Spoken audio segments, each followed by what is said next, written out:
There are at least 13,000 worlds under the influence of the great houses of the Landraad at the start of the Dune Series. Holtzman drive technology allows for instantaneous travel between the inhabited planets of the galaxy. After the reign of the God Emperor, the great scattering of mankind would send humans out in all directions into the untraceable reaches of space. 15 centuries passed before anyone would return out of the scattering into the former Atreides Empire.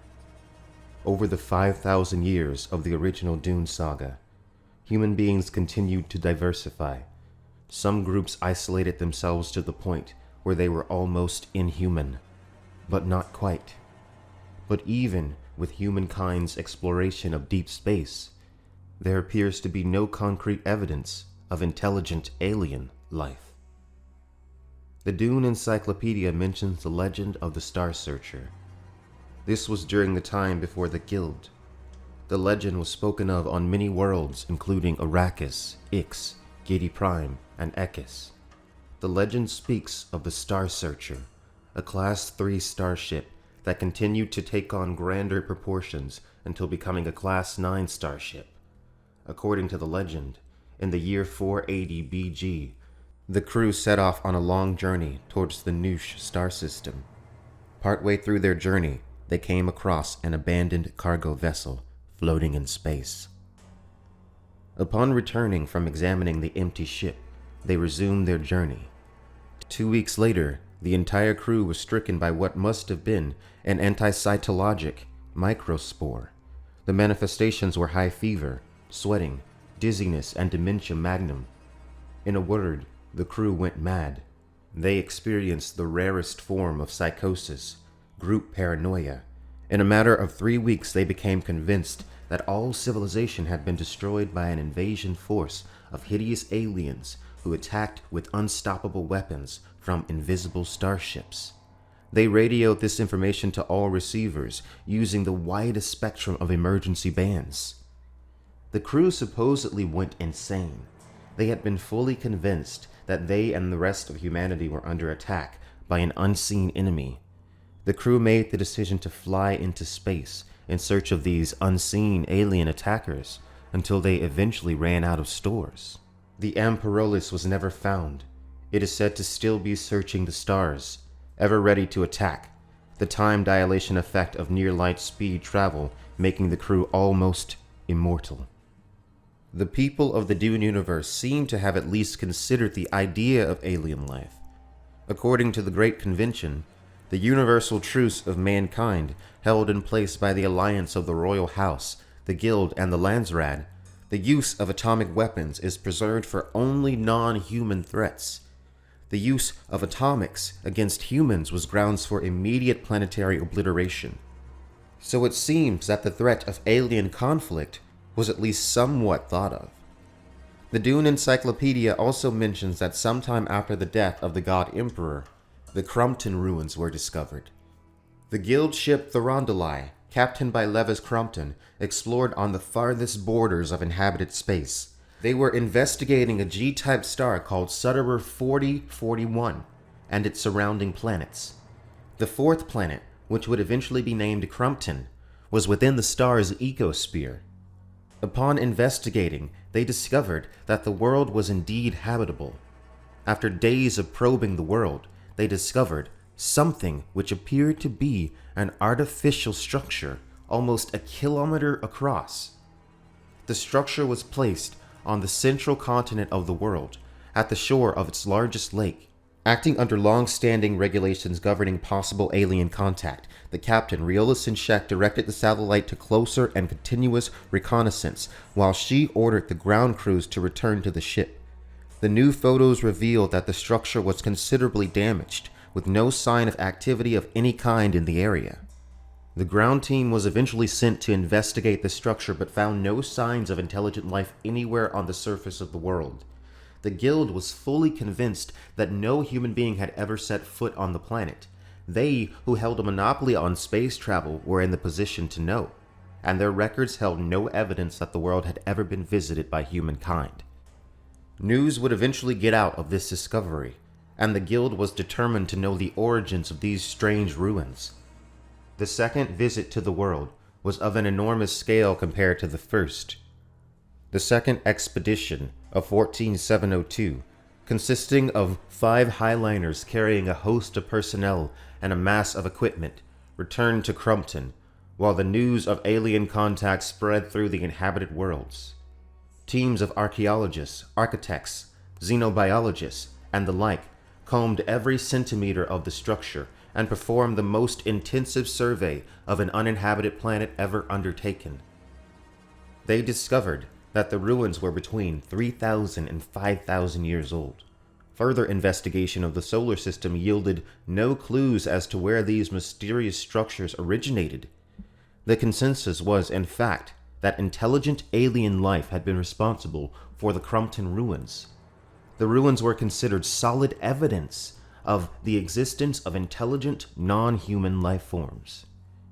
And it was not hard to maintain this belief. The universe is a vast region, and some argue that it was not unlikely that chance occurrence put humanity on the scene some thousands of years after the aliens had been on Crumpton. Still, they argued, while we might not encounter the aliens tomorrow, or next year, or even in the next 100 years, we know from the ruins that they are out there, and we need to think about what to do when contact does take place. This belief, however, crumbles once Leto II's No Room was later discovered on the planet Arrakis. It turned out that the structure on Crumpton was basically identical to Leto II's No Room, though it had been decomposed by microorganisms on the world that had the ability to easily break down metals and vegetable and animal fibers. The accepted theory of the Crumpton ruins being of alien origin was all but demolished, though the specialists on the ruins made the argument that nothing had truly been solved by the discovery on Arrakis. The nature of the problem before them had simply shifted. Instead of the question being about the details of alien habitation of Crumpton, the question became about the mystery of how and when the God Emperor had sent a construction crew to the world, and why he had the structure built in the first place. In many science fiction space epics, aliens play at least some role, either on the outskirts, or often they are as much a part of galactic society as humans are. Alien life forms are often used as metaphors in science fiction for different groups of people, or as representatives of the unknown or the other. In Dune, the roles that alien life forms tend to play in most science fiction are taken up by other humans. The Tleilaxu, for example, are almost not human. They have isolated themselves on the planet Tleilax for thousands of years. They do not breed with outsiders, and have developed the appearance of small elf-like beings. The navigators of the guild also humans, but they have been evolved in a process that involves huge amounts of spice melange. However, no matter their appearance, they are not alien. Frank Herbert wanted to tell a story that was entirely human. He wanted to show us what we could become. He wanted to show us our potential future, and some of the many different directions that our human evolution could take. Even still, there is at least one alien being in the Dune series. The planet Arrakis did not always have the nickname Dune. Eons ago, Arrakis was a wet planet, a world of rivers, oceans, clouds, and trees. It wasn't until the sand trout were brought to the world that this changed. You could never say that the sandworms of Arrakis were intelligent beings, certainly not before Leto II's consciousness was split amongst them. And yet, so much of the human universe centers around the worms. The entire economic structure of the galaxy is centered around one of the byproducts of its life cycle, the spice melange. His voice barely above a whisper, he said, "I know what happened, Ganima." She bent close to him. "Yes. The sand drought." He fell silent, and she wondered why he kept referring to the haploid phase of the planet's giant sandworm, but she dared not prod him. "The sand trout," he repeated, "was introduced here from some other place. This was a wet planet then. They proliferated beyond the capability of existing ecosystems to deal with them. Sand trout insisted the available free water made this a desert planet, and they did it to survive. In a planet sufficiently dry, they could move to their sandworm phase. The sand trout? She shook her head, not doubting him, but unwilling to search those depths where he gathered such information. And she thought, sand trout. Many times in this flesh and others had she played the childhood game, polling for sand trout, teasing them into a thin glove membrane before taking them to the death still for their water. It was difficult to think of this mindless little creature as a shaper of enormous events. Arrakis had not been special. Somewhere out there in space, there had been another Dune. Perhaps it still existed.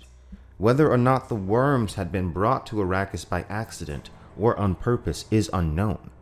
What is known is that the indefinite survival of the species is ensured. They intertwine themselves in the fabric of human affairs. The precious spice was the most valued commodity in the Empire. Many in the Empire were addicted to the substance and would die without it. Tleilaxu's spice, though usable, was believed by the Bene Gesserit to be inferior to true spice. The worms had formed a kind of symbiotic relationship with humans. Intelligence is not the end-all be-all of evolution. Survival is the only goal. The worm's ability to produce substances that affect the human consciousness and physiology on such a level has granted them an enormous evolutionary advantage. It is not clear whether or not Frank Herbert ever intended to introduce intelligent alien life into the Dune series. If he was going there are many ways he could have done it. The story of the Starsearcher's discovery of a derelict ship, for instance, invokes some really great cosmic terror concepts, which are common in the work of Lovecraft. As a horror fan, I personally think this would have been an interesting and pretty terrifying way to introduce alien life into the Dune series. Thank you guys so much for watching my video. If you enjoyed this video, make sure you like and subscribe for more Quinn's ideas.